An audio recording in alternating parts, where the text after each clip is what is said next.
Welcome to Movie Talk. Hello, everyone. Welcome back to Movie Talk with PressPlay Cinema Season 2. Guys, I'm really happy to come back to you guys. Today, we have Parker Croft as a guest. He is the amazing director that won first place at our PressPlay Cinema Film Festival 2024 for our curated collection 2025. So, you guys know me. Without further ado, I'm going straight to the point. And before we introduce you to Parker Croft, I want to show you what was the name? It was Eyes Wide No. Let's see. It was as easy as closing your eyes. One of the things that I do want to say about this film is a psychological thriller. It was amazing. From beginning to end, it just keeps you on the screen thinking about not just what is going on, but you know what? I'm not going to give you too much information. I'm going to leave that to Parker Croft.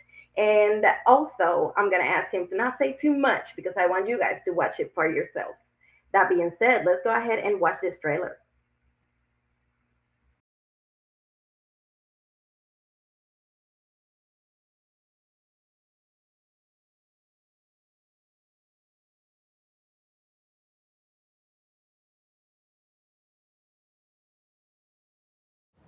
Hey, my name is Lila, and I'm an Aniston addict. It's been a little over 10 months since I lost my son, Bodhi, and almost 7 months since I saw him last.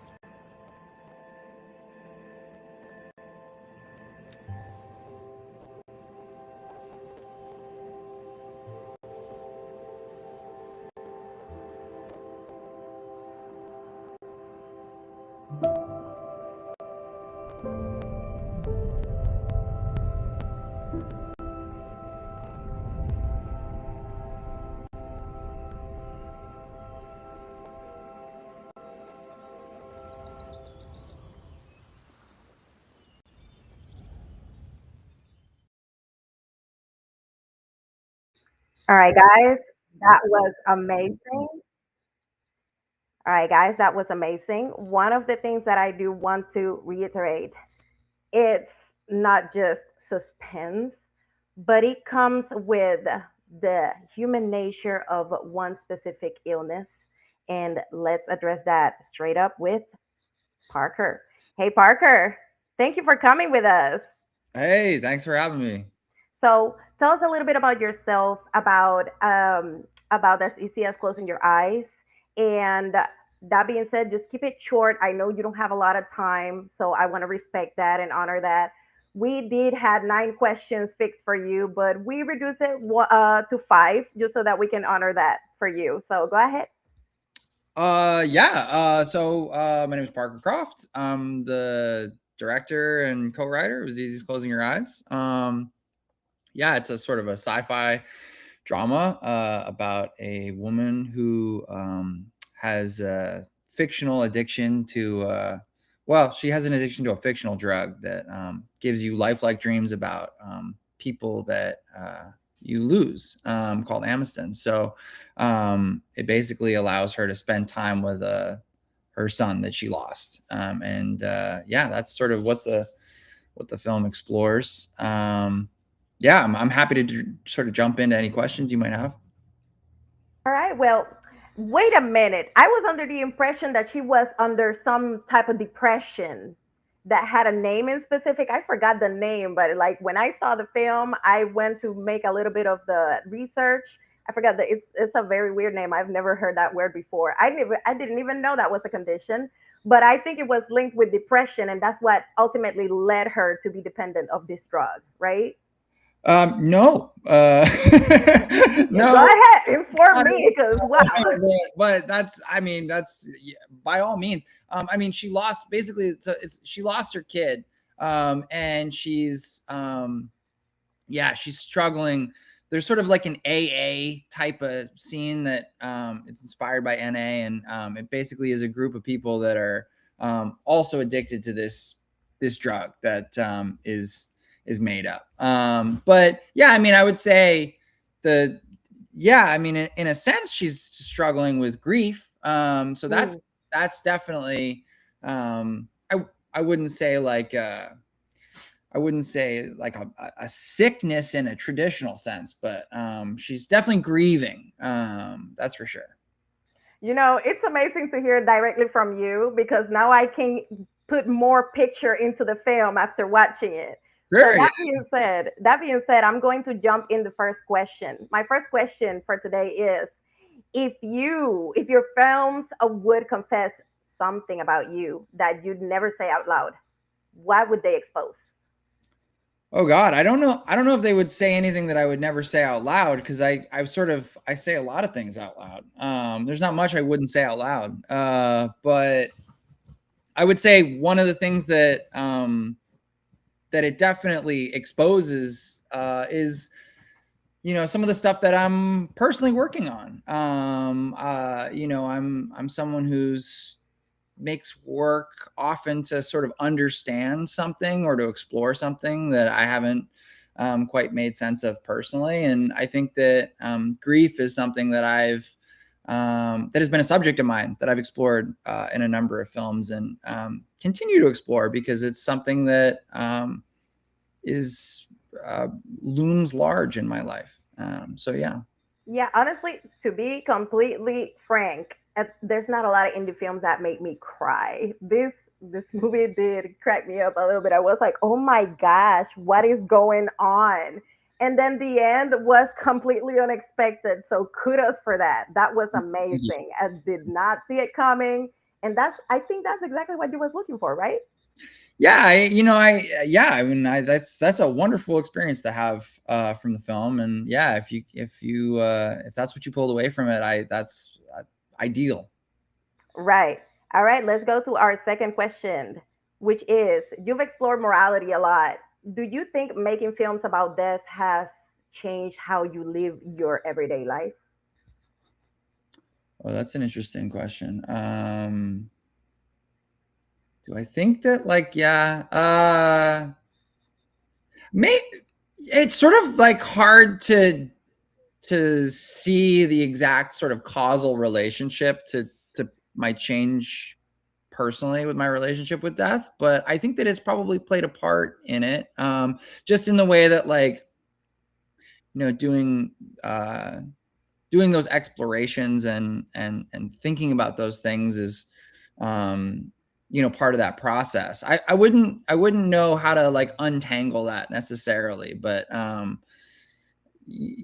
would say it's a piece of the puzzle. Sure. Yeah, to add to that, it reminds me to this saying that goes, "Thank you for the pain. I used it for my art." Sure. Yeah. So let's go ahead with our third question. And then after that, we want to do a little bit of a film game with you, if you allow us to. I Hey, believe by all that means. too. It's really fun, and I hope you enjoy it. For our third question is, what's a moment on set where everything went wrong, but ended up making the film better? We had a couple of those for sure. I think yeah, it's a pretty common thing for things to go wrong. Movies seem to not want to be made, and then you sort of make them in spite of that. But yeah, one that I often come back to is we I you know I really wanted this airplane scene to there's a scene on top of a mountain where she gets him a remote control airplane and they fly it around, and we bought a number of these airplanes with the sort of expectation that maybe some of these would crash, and we just wanted to have our bases covered. Originally we were actually going to hire an RC pilot to sort of handle these because I was like, there's no way we're going to be able to figure this out. But we did some test runs and we are like, hey, we kind of like got this. I think we could maybe do this. And I'm at the monitor, and we basically have our actor who's playing the kid Bodhi, who's a fantastic actor, but he's not actually controlling the airplane. There's someone off camera controlling the airplane, and he sort of looks like he's controlling the airplane. And like right away, like, we're losing light, blah, blah, blah, all the stuff. Everybody knows these moments. And the first airplane crashes, gone. It's like Hmm. miles from us. And we're like, okay, well, luckily we have 3 of these things. And like immediately the second airplane crashes Oh wow. and it's gone. And we're like, okay, down to the last airplane here. And so I'm like, look, if we're going to crash this last airplane and not be able to get this It day, better be the perfect shot, bro. and also like I want to have that be on me. So I took the like controls and was flying the airplane for that last shot, and we eventually got it. But then we learned there was like different settings on the remote control, and there's like advanced and easy, and we'd been practicing it on like easy mode. And then we shot this thing on advanced mode, and just by like the skin of our teeth, we got the shot. And that's a part of the sequence that really, One of the things that I do love about this industry is that sometimes you jump into things you don't really know how they work, but you put the work in to learn how to, and you make it happen anyways. And at the end of the day, it's like trades. You just get in and you start picking a little by a little skills, and then little skills, and then out of nowhere, when you get to this project where you need all of the skills together, and you're like, wait a minute, I've been working all my life for this. Let's put it. yeah. I absolutely agree. You don't know what skills you're gonna put to use in life. So yeah, that makes sense to me. All right. Well, that being said, let's go ahead to our film game. That This game time is going to be really simple. I am going to give you 3 different scenes. You are going to tell me if you would direct it or cut it and why. You have 15 seconds to decide which one. To decide why. Yeah. Wait. So are these just scenes in a movie that what are they? No, it's made up. So Okay. feel free to grab inspiration from them as well. Yeah. Let's do it. Okay. All right. That being said, my first scenario is a film where audience slowly realizes they are seeing the story through the perspective of someone who caused the tragedy, but doesn't remember doing it. Cut it or direct it.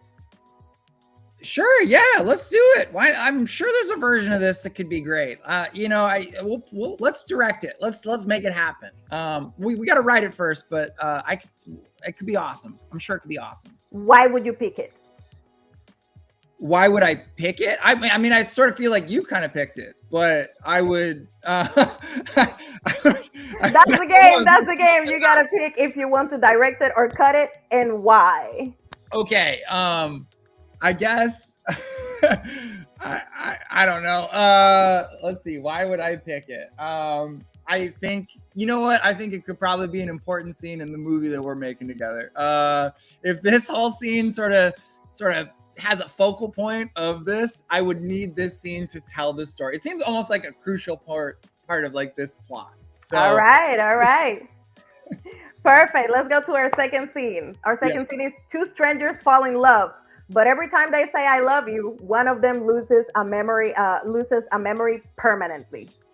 Cut it or direct it. Yeah. I mean, it almost seems like these are not part of the same movie. I'm assuming, right? No.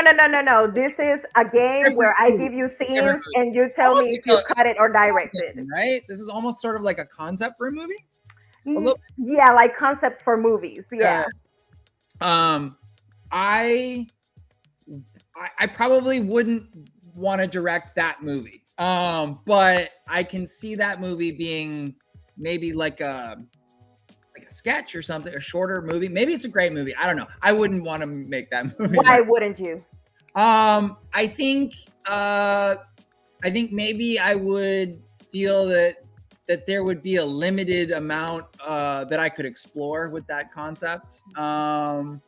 Because I just don't really know what the rules are.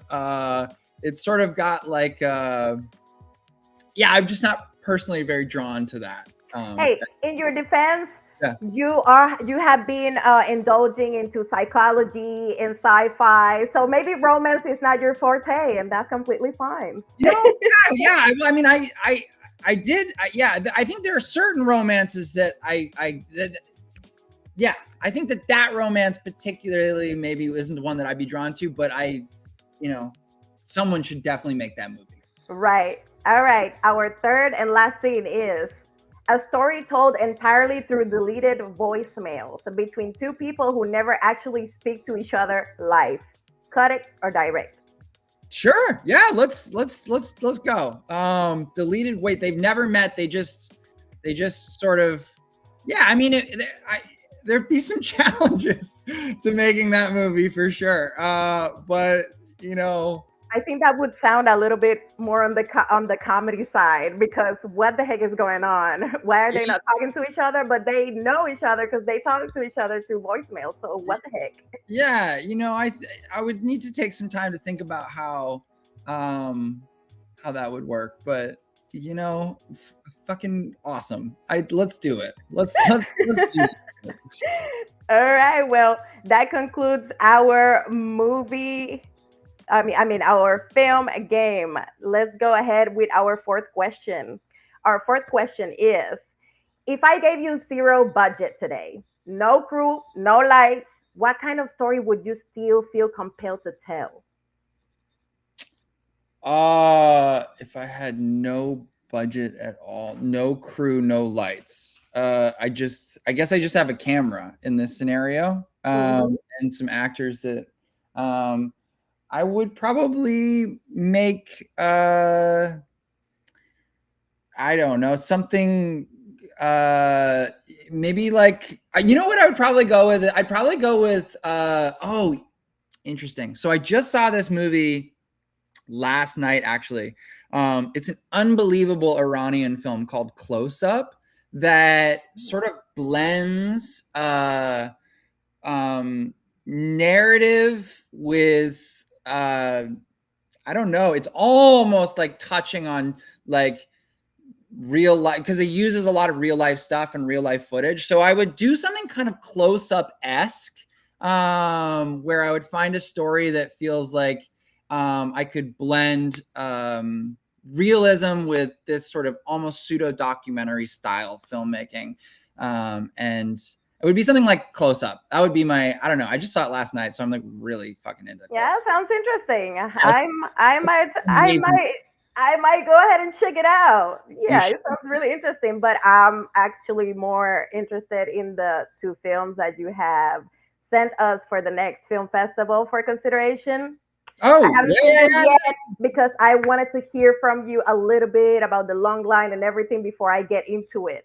But that being said, let's go to our fifth question. Thank you for that answer. Our fifth question is: if you knew your final film would be the last thing people remember of you, no second chances, no follow up.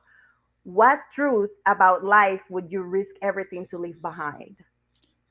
So when you say my final film, do you mean my last film? Yeah, let's say Film? the world is ending and you Yeah. get one opportunity to make one last film. Okay. What truth about life would you risk everything to leave behind? Uh oh wow. I don't know if I would be able to necessarily put that into like a log line, but it would probably, be Have fun. something. Take your time. Just have fun. We're here to have fun. Yeah. You sort of saying like, what is my magnum opus?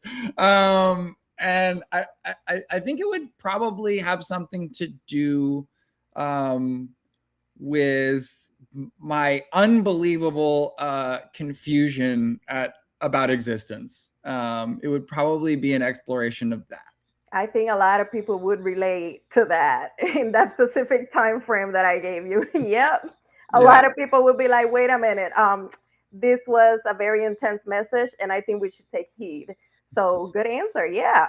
sure. That Thank you. being said, I do not want to take too much of your time, so we are going to get to the artistic advice segment of this podcast.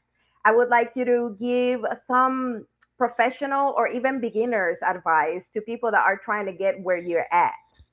Sure. Yeah. All I can, the only sort of like, I guess, thoughts I have on that, I could just talk a little bit about my own experience, and maybe there'd be some sort of light shined from that. I don't have like any answers or anything, but I could just say like, I remember being in a place where I felt like I didn't know anything about this craft. And I don't think I know a whole lot now, but I know more than I did at least when I started this journey. And the one thing I would say is that that place of knowing almost nothing is actually surprisingly a powerful place to be as a artist, because you because you don't know what you don't know in a lot of ways, and it allows you to sort of have ideas and um, sort of begin to find your voice and begin to create new ideas in a way that's really, really interesting and alive. I would say like in that weird place where you're like, oh my God, I'm panicking. I don't know anything. I don't know what I'm doing. I don't know any of that stuff. I would say like that is not maybe necessarily the weakness or the bad thing that it feels like or it felt like to me. There's a strength to that, and so like sort of lean into that, try weird stuff, because you're gonna do stuff that you look back on years later and be like, oh my God, that was like kind of dope. Right. Yeah. I would say, like just experiment and find your tastes, and that's kind of the only like wisdom I have about sort of the beginning, I would say. Explore the unknown. Yeah. It will surprise you. Yeah, like something dope is probably going to happen, to be honest. Well, thank you for that answer. Now, you know that in America we have free speech. Ish. I'll get into that. Okay, we're here. We're here. Okay. But here in PressPlay Cinema Movie Talk, we have free art speech. So now this is your moment to tell us everything about the projects you got going on, the ones that you've already made that are actively in film festivals, like the ones you gave us for consideration. Yeah. Just talk to us a little bit about your directing career, and go ahead, just express yourself. Okay. Yeah. Well, so we got 2 movies on festival right now. I've been working with a collaborator named Nolan Gould, who has a production company called Adversary Pictures, and we made 2 different short films together that are very different. One is an animated short film called Hell. That uses stop motion and mixed media. That's basically the first story in an anthology, and it took us forever to make. Even though it's very short, it's only 5 minutes, but it was our first exploration into animation, and we had a great time making it. Very proud of it. And then we have another live action short called The Liars of Black Mountain Road, which Nolan co-wrote and stars in, and produced with me. And it's basically the story of a couple that inadvertently run over a dog, and how that begins to So sort of... sad when people start killing animals in the movies. Lord, it's like they be unaliving a lot of people, and you're like, oh my gosh, yeah. And then they get a cat or a dog, and you're like, no, why they? No, I know dogs. I'm a big dog lover, so we were like, what would be something totally whack here? And so basically, yeah, like it sort of creates this fracturing between their different moral codes, and we get to sort of see how that they get to see who each other are in a new light, for better and for worse. So yeah, those are 2 films that we have on festival right now, and then lots of surprises on the horizon that I'm not quite talking about just yet, but we're excited to. No problem. Yeah. Hey, we're not here to reveal all your secrets. We just want to know, how are you traveling through this industry, and how excited you are about the upcoming projects, and also just getting a little bit insight in the mind of the director. Yeah, I mean, well, so it's a very it's a wild industry, and I think like a lot of people, it's it's a challenge to get movies made. So I'm sort of experiencing that. But I would say in spite of that, we are able to keep working, which has been nice. But by no means does it feel like it's been people knocking on our door being like, hey, what movie do you want to make next? Yeah, I mean, it's rugged out there. Like everybody, I mean, I don't know anybody that's saying like, oh dude, it's so easy to make movies these days. Well, Yeah. it's, I guess the doing part is not difficult, it's just resources. It's the brainstorming part what makes it so complicated, because you want to create something that is unique, that stays in people's hearts, and if not in their hearts, in their subconscious, like, oh my gosh, like that movie. And from here to 2 or 3 months, oh my gosh, I remember this movie that showed me this and taught me about this, and then it prompts them to watch them again, or even talk to other people about it so that they can watch it. Yeah, I So mean, I personally find it all very hard. The resources, the thinking about it, all of it. It's nothing about it comes easy to me. But true. that's something that I still what else am I gonna do? I like making movies. Yeah, Um, it is the biggest passion ever. Hey, there's a quote that says, I'm not sure if you're religious, not turning religious here, but they say that the TV is the biggest church, because you can just send any message through it and people will receive it.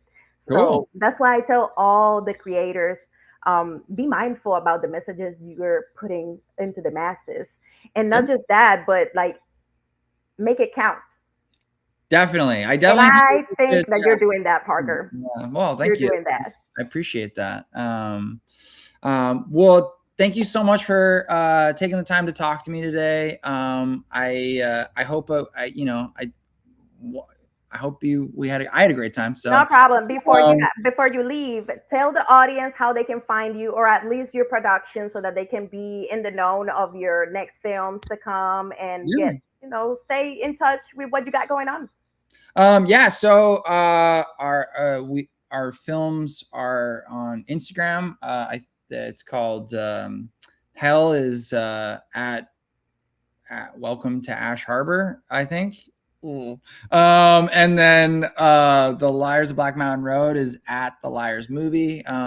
Nolan and I have a different production companies. His is at Adversary Pictures. Mine's Paper Horse Pictures. And yeah, those are the main ways people see Now, stuff. after we're done, just go ahead and send me that in an email so I can put it in the caption under our live video. Thank you so much, Parker, for coming Yeah. and giving us a little bit of your time. I know you're a busy man, and we really appreciate your films. About to, in probably 2 or 3 days, because our next film festival starts in June. So we're about to start checking all the films and everything, and we're really excited to see what else you got. So thank you Awesome. so much for coming, and thank you for your creativity. Thank you very much for taking the time to talk to me. I'll talk to you soon. Bye. Have a wonderful day. Bye bye. Well, everyone, that was it for today's podcast at Movie Talk Press Play Cinema Season 2. Guys, I'm really happy to see you guys again. I'm really excited. Now, this was the first place winner for our for our Press Play Cinema Film Festival 2024, again for our curated collection 2025. Now, next time we're trying to check if we can lock in an interview with our second and third, but we have so many selected films that we would like to go into. And I know that a lot of people sometimes they say, yeah, we're here to know about the film. You can't until you see the film. So go ahead and see the film. We're here to get into the minds of these creative people that have so much stories to tell, and to give you a little bit of insight on how they gather these ideas. So, like Parker said, launch into the unknown. It will surprise you. That being said, I want to send you, I want to show you guys the trailer for As Easy as Closing Your Eyes one more time, and then that'll be it. Dare to inspire.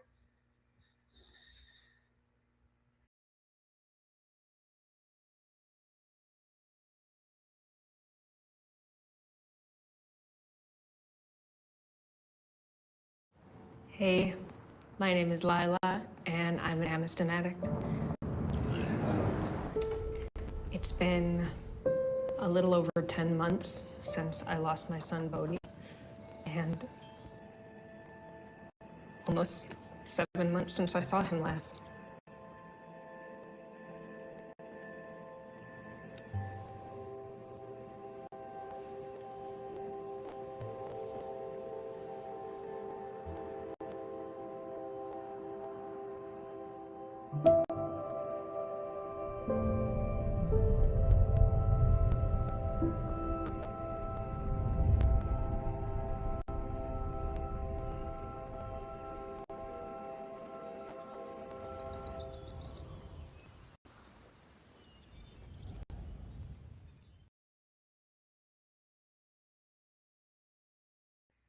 All right, guys. Thank you for tuning in. Remember to follow, subscribe, share, comment, like, whatever you guys want. Just spread the word and let's continue to get to know all these creatives, okay? See you next time. Thank you for watching.